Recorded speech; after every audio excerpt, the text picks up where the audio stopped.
Jean-Luc Videlaine, bonjour. Bonjour. Vous êtes le préfet du Finistère depuis le 30 janvier 2013 et on peut dire que vous arrivez dans un moment très tendu sur le plan économique et particulièrement dans le secteur de l'agroalimentaire. Lundi, vous avez reçu les dirigeants du groupe Marine Harvest spécialisé donc dans le fumage de saumon. Ils ont annoncé dès mardi la fermeture du site de Poulaouen et de Château-Giron également en Ille-et-Vilaine. En tout, 450 emplois de moins prévus en Bretagne. Quelle a été la teneur de vos échanges ce lundi ? Les dirigeants de l'entreprise ont présenté à la préfecture leurs intentions. Ce que je veux dire d'abord, c'est qu'il n'y a pas de crise globale de l'agroalimentaire.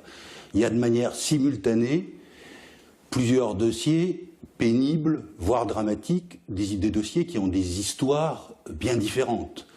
Globalement, on y reviendra, mais chez GAD, quand même, on parle vraiment d'une crise de filière. On y reviendra tout à l'heure. C'est un cas particulier, la filière porcine. Oui. Mais globalement, l'agroalimentaire, qui fait la moitié de l'industrie du département et qui suscite quasiment un tiers avec l'agriculture de l'activité dans le département du Finistère, reste créateur de valeur ajoutée, d'emplois et de belles réussites industrielles. Que vous ont dit les dirigeants de Marine Harvest lorsque vous les avez reçus à la préfecture de Quimper ce lundi ? Les dirigeants font valoir qu'il leur est difficile de maintenir le site en raison notamment des coûts de production. Ce qu'il faut savoir, c'est que c'est un grand groupe transnational, leader mondial sur son marché et que, par suite, les ressources financières existent pour traiter correctement tant les salariés que le territoire. Donc vous leur avez demandé des garanties ? C'est un groupe qui fait 80 millions d'euros de bénéfices l'année dernière.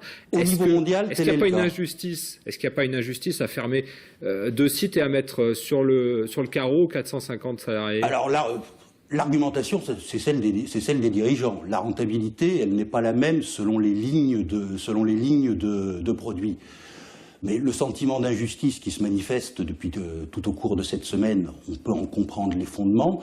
Le rôle de l'État, le ministre Le Foll l'a fait savoir dès mardi soir, si je me souviens bien, c'est à la fois d'exiger une transparence totale à l'égard des salariés et des élus locaux qui se sont fortement manifestés, et d'exiger un plan social massif et substantiel dans son montant, ainsi qu'une revitalisation pour éviter la prolifération des friches industrielles. Bien sûr. Et pourquoi ça ne vous a pas surpris que ces dirigeants annoncent 10 mois avant la fermeture d'un site, puisque la fermeture, selon eux, est prévue en mars 2014, c'est-à-dire dans 10 mois. Comment on peut imaginer que cette annonce anticipée est liée à la saisonnalité assez forte du produit. D'accord. On peut se dire aussi, et ça c'est un avantage, on peut se dire que les mois qui vont ainsi se succéder permettront de conforter un dialogue social qui, pour l'heure, est à peine ébauché. Et en même temps, ça bloque la situation, puisque pendant 10 mois, finalement, l'unité de production se retrouve ni en redressement, ni en cessation. Est-ce qu'ils ont quand même des velléités éventuellement de céder l'activité à un autre opérateur, ou c'est vraiment une fermeture ferme et définitive ? Cette option n'a pas été présentée. Pourtant, dans le domaine du saumon, il est vrai plutôt sur le saumon haut de gamme, nous avons plusieurs opérateurs, ne serait-ce que dans le département du Finistère, qui sont des réussites. Très rapidement, sur GAD, l'échéance, c'est la semaine prochaine. Vous avez reçu éventuellement des contacts qui pourraient aller vers un sens de la reprise de l'activité par d'autres opérateurs, ou c'est définitivement abandonné ? Il n'y a pas, à ma connaissance, de repreneurs qui se soient manifestés à ce stade de la procédure judiciaire dont l'échéance est au début de la semaine prochaine.